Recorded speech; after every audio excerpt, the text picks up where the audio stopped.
Je m'appelle Camille Laurent. J'y ai 28 ans. Le soir de mes noces, ma propre sœur s'est levée et a affirmé que mon fiancé entretenait une liaison avec elle. Elle a montré des photos, des messages, et elle a traité de coureur de jupons. Toute ma famille l'a cru, et ils ont même appelé les gendarmes. Le mariage a été interrompu, mais je n'ai rien dit jusqu'à ce que je me tourne vers l'assemblée, que je lance une vidéo, et que tout bascule. La salle de réception du domaine était parfaite, baignée d'une douce lumière dorée, avec des compositions florales magnifiquement disposées sur chaque table, et une douce mélodie résonnant en fond sonore. Tout était exactement comme je l'avais imaginé. J'y étais là, dans ma robe de mariée, serrant fort mon bouquet pendant que les invités souriaient, discutaient et riaient autour de moi. Ma famille avait l'air heureuse, fière, et pour un instant, je me suis permis de le ressentir. C'était ça, le jour que j'y attendais tant. J'y ai lentement regardé à ma droite. Il était là, mon fiancé, Maxime, calme, confiant, exactement l'homme que j'y avais choisi, l'homme en qui j'y avais confiance, l'homme que j'y aimais. Si quelqu'un m'avait demandé ce jour-là pourquoi je l'avais choisi, j'y aurais souri car notre histoire était simple. Nous ne nous étions pas rencontrés de manière spectaculaire. Cela avait commencé tranquillement, un jour ordinaire, sur une terrasse de brasserie avec une conversation banale, et d'une certaine manière, c'était resté. Il n'était pas le genre des hommes à en faire trop. Il ne frimait pas et ne parlait pas excessivement, mais quand il parlait, il pensait chaque mot, et c'est ce qui me plaisait. Il m'écoutait, me comprenait, me respectait. Dans un monde où les gens font semblant, il semblait vrai. Je me souviens encore du jour où il m'a demandé en mariage.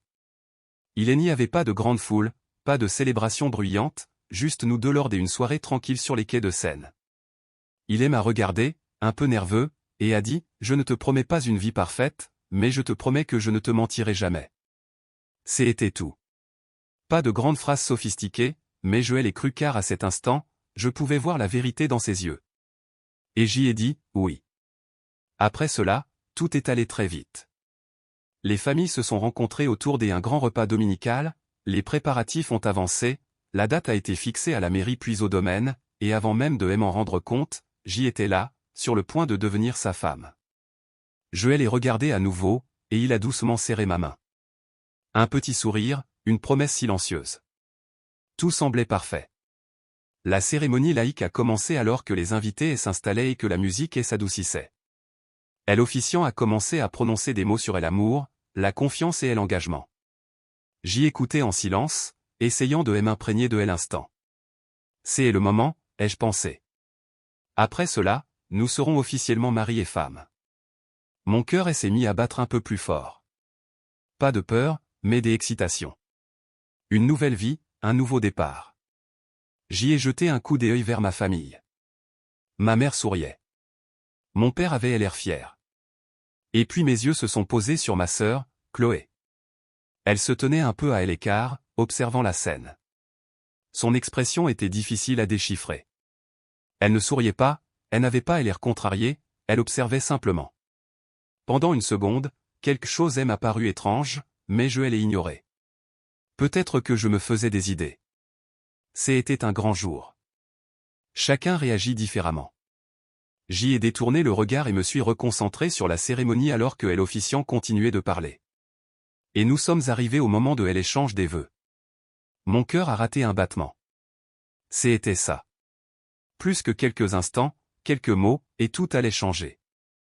J'y ai resserré ma prise sur le bouquet et j'y ai pris une lente inspiration. Soudain, une voix a traversé la salle. Arrêtez ce mariage. Les mots ont résonné, nets et précis. La musique s'est arrêtée. L'officiant s'est tué et tout le monde s'est retourné. Mon cœur a sombré. Je n'avais pas besoin de regarder. Je savais déjà de qui il s'agissait. Lentement, j'y ai tourné la tête. Ma sœur avançait. Pas à pas, tous les regards étaient braqués sur elle alors que la pièce plongeait dans un silence absolu. Elle s'est arrêtée au milieu, a regardé autour d'elle, puis m'a fixé droit dans les yeux, et a dit quelque chose qui a choqué tout le monde. Le fiancé de ma sœur, a-t-elle dit en marquant une pause. Entretient une liaison avec moi. Le silence a envahi la salle. Un silence complet. Pendant un instant, personne n'a bougé. Personne n'a parlé. C'était comme si le temps s'était arrêté. Puis, soudain, des chuchotements ont explosé à travers la salle. Que est-ce qu'elle a dit? C'est impossible. C'est une blague? Mon cœur battait à tout rompre, mais mon visage est resté impassible. Je les regardais. Elle n'était pas nerveuse. Elle n'était pas confuse. Elle avait l'air confiante, comme si elle avait attendu ce moment. Mon fiancé s'est immédiatement avancé. C'est faux, a-t-il dit fermement. Elle ment. Mais ma sœur n'a même pas hésité. Bien sûr que tu vas nier, a-t-elle répondu. Puis, elle a lentement levé son téléphone. Je savais que tu ferais ça. La tension est montée dans la pièce. Alors explique ça, a-t-elle lancé. Elle a tourné l'écran vers les invités. Les gens se sont penchés, essayant de voir. Je n'ai pas bougé. Ce sont des photos, a chuchoté quelqu'un. Et des messages, a ajouté une autre voix. Des halètements ont rempli la pièce. Oh mon Dieu, ça a l'air vrai. Ma mère a couvert sa bouche. Mon père s'est avancé, le visage grave. Que est-ce que c'est que ça? A-t-il exigé. Ma sœur n'a pas rompu le contact visuel. Il me voit dans son dos, a-t-elle dit. Il m'a dit qu'il ne l'aimait pas. Chaque mot résonnait dans la salle. C'est un coureur de jupons, a-t-elle continué. Il s'est servi de moi et maintenant il fait semblant d'être fidèle. La voix de mon fiancé s'est élevée. C'est un mensonge, a-t-il dit. Je n'ai jamais dit ça. Mais l'atmosphère de la pièce avait déjà changé. Les gens n'écoutaient plus. Ils jugeaient, observaient, tiraient des conclusions. Ma famille s'est tournée vers lui. Comment as-tu pu faire ça? Tu as tout gâché. La colère a commencé à monter. Les voix sont devenues plus fortes. Tu nous as trompés. Ce mariage est un mensonge. Quelqu'un a crié, appelé les gendarmes. Et tout à coup, tout a commencé à s'effondrer. La musique s'est complètement arrêtée. L'officiant a reculé. Les invités se sont levés de leurs chaises. Le mariage parfait se transformait en chaos. Ma sœur s'est approchée encore plus près de lui. Tu crois que tu peux tout nier? A-t-elle dit. Après tout ce que tu as fait. Mon fiancé avait l'air exaspéré. Je n'ai rien fait, a-t-il répété. Elle invente tout ça. Mais sa voix était couverte car plus personne ne voulait entendre la vérité. Il voulait du drame. Il voulait un coupable. Et il était la cible la plus facile. Ma sœur a de nouveau élevé la voix. Il m'a trompé et maintenant il va la tromper elle aussi. Stupeur. Choc. Déception. Tout se mélangeait. Ma mère s'est tournée vers moi, les yeux remplis de confusion et de douleur. Est-ce vrai? A-t-elle demandé. Je n'ai pas répondu. Je suis juste resté là, regardant la scène se dérouler. La voix de mon père s'est ensuite fait entendre. Ce mariage ne peut pas continuer, a-t-il dit fermement. Des autres voix ont approuvé. Oui, arrêtez ça. C'est inacceptable. Quelqu'un près de elle entrait à parler fort, les flics sont en route. La tension est devenue encore plus lourde.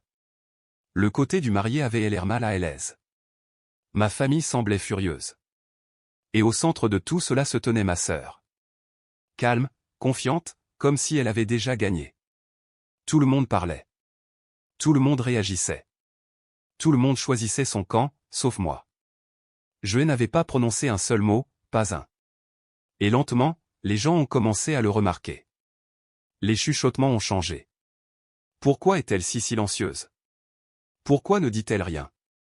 Ma sœur s'est à nouveau tournée vers moi, un petit sourire aux lèvres. Dis quelque chose, a-t-elle dit doucement. La pièce est redevenue silencieuse.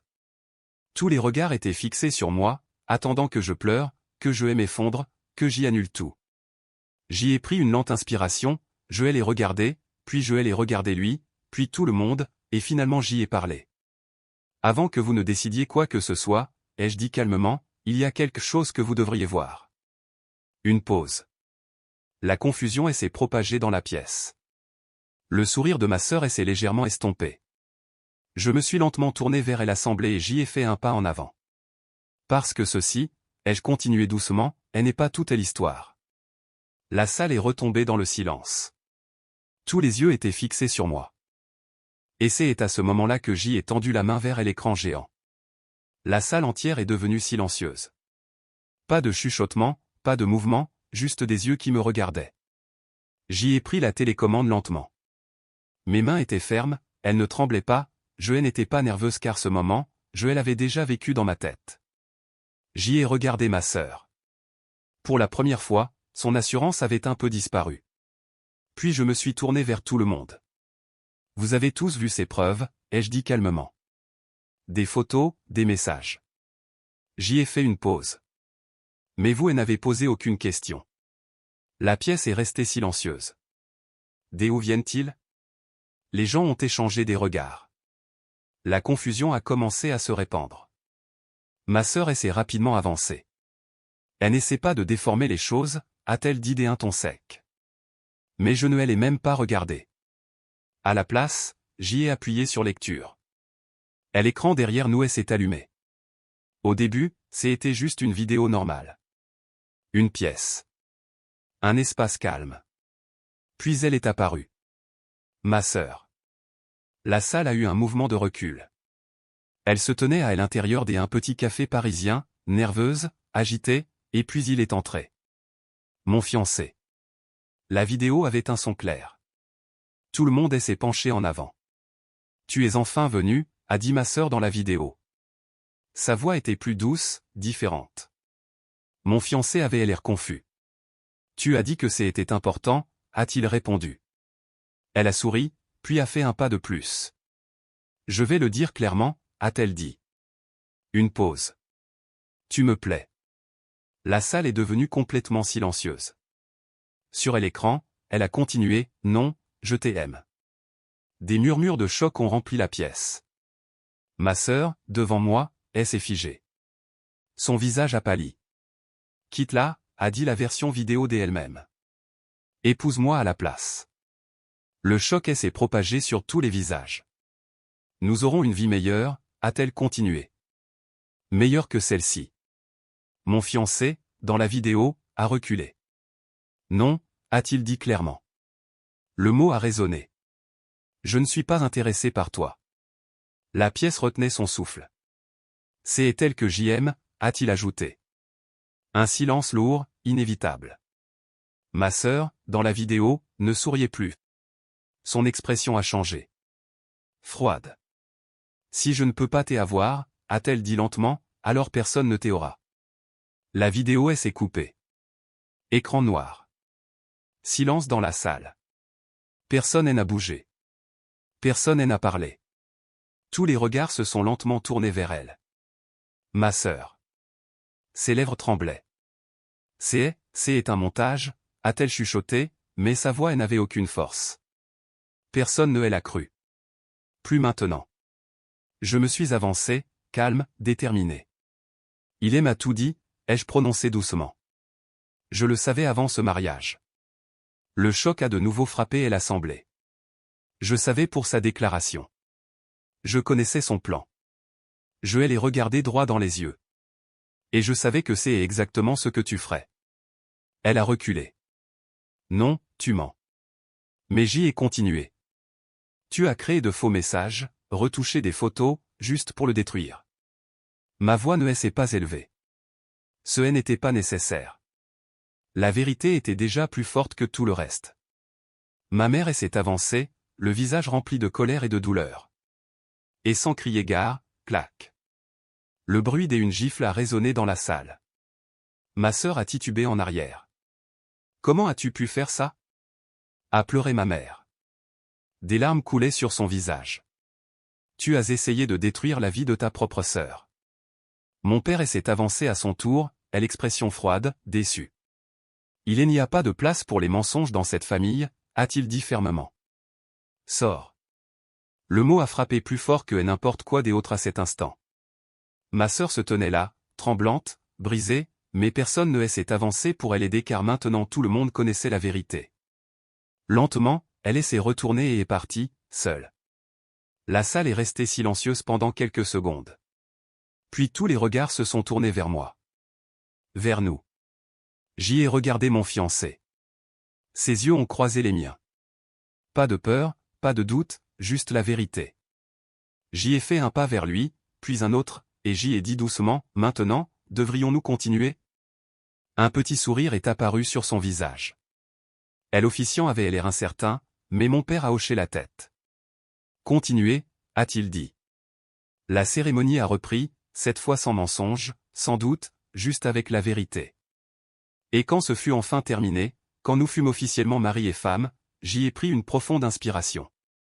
Pas de soulagement, mais de clarté. Parce que ce jour-là, je ne me suis pas seulement marié. J'y ai vu la vérité. J'y ai perdu quelqu'un que je considérais comme ma famille. Mais j'y ai gardé quelque chose de bien plus important. La confiance, et l'amour, et la bonne personne à mes côtés. Et c'est été amplement suffisant.